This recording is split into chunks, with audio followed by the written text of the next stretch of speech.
வணக்கம். இன்னைக்கு நம்ம பார்க்க போறது கல்யாண வீட்டு ரவா கிச்சடி எப்படி செய்யறதுன்னு தான் பார்க்க போறோம். வாங்க எப்படி செய்யலான்னு பார்க்கலாம்.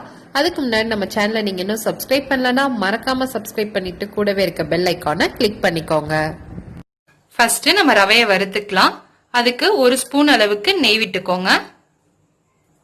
இப்போ இதுல நம்ம ரவையை போட்டு வறுத்துக்கலாம். இது மாதிரி சிம்லயே வச்சு நல்லா ஒரு 2 நிமிஷத்துக்கு வறுத்து எடுத்துக்கோங்க.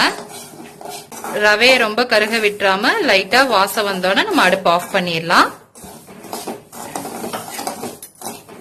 அடுத்து ஒரு வாணல்ல 2 ஸ்பூன் அளவுக்கு எண்ணெய் ஊத்திக்கோங்க. எண்ணெய் காஞ்சோன 1 டீஸ்பூன் கடுகு போட்டுக்கோங்க. சீரகம் 1/2 டீஸ்பூன், சோம்பு 1 டீஸ்பூன், பட்டை ஒரு 2 சின்ன பீஸ் போட்டுக்கோங்க. இது எல்லாமே நல்லா பொரிஞ்சோன நம்ம ஒரு 1/2 ஸ்பூன் கடலைப்பருப்பு போட்டுக்கலாம்.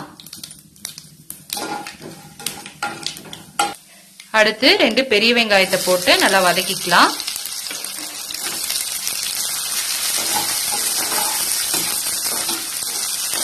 கூட உங்க காரத்துக்கு ஏத்தாப்புல பச்சை மிளகாய் சேர்த்திக்கோங்க.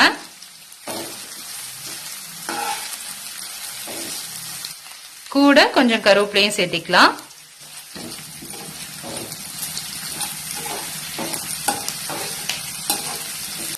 வெங்காயம் ஓரளவுக்கு நல்லா வதங்கினோன்னு ஒரு 1/2 ஸ்பூன் இஞ்சி பூண்டு பேஸ்ட் போட்டுக்கலாம். நல்லா வதக்கிக்கோங்க, பச்சை வாசனை போற அளவுக்கு.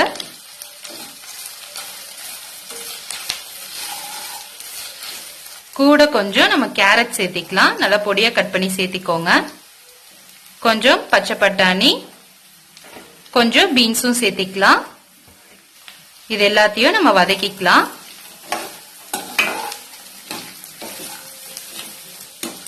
சிம்லே வச்சு நல்லா வதக்கிக்கோங்க. இது மாதிரி பாதி நல்லா வதக்கணும்னு நம்ம ஒரு 2 நிமிஷம் மூடி போட்டு வச்சு வேக விட்டுறலாம். சிம்லே வச்சு வேகணும். 2 நிமிஷம் ஆயிருச்சு. காய்கறிலாம் நல்லா குக் ஆயிருச்சு. இதுல நம்ம ஒரு 1/4 டீஸ்பூன் அளவுக்கு மஞ்சத்தூள் சேர்த்திக்கலாம். தேவையான அளவு உப்பு சேர்த்திக்கோங்க. எல்லாத்தையும் நல்லா ஒரு பெரட்டி விட்டுக்கோங்க. இப்போ நம்ம ரவைக்கு அளவா தண்ணி ஊத்திக்கலாம். 1 கப் ரவைக்கு 2 டம்ளர் தண்ணி ஊத்தினா கரெக்டா இருக்கும். இது அப்படியே மூடி வச்சிடலாம். நல்லா கொதிக்கட்டும். இப்ப நல்லா கொதிச்சிருச்சு. இப்ப அடுப்புல சிம்ல வச்சுட்டு வறுத்து வச்சிருக்க ரவையை நம்ம சேர்த்திடலாம்.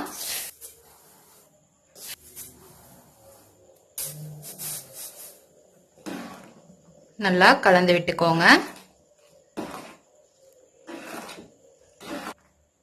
சிம்லயே 1 நிமிஷம் நல்லா இது மாதிரி கிளறி விட்டுட்டு நம்ம இந்த ஸ்டேஜ் வந்தோடனே நம்ம மூடி வச்சிடலாம். நல்லா வேகட்டும். ரவை நல்லா வெந்துருச்சு.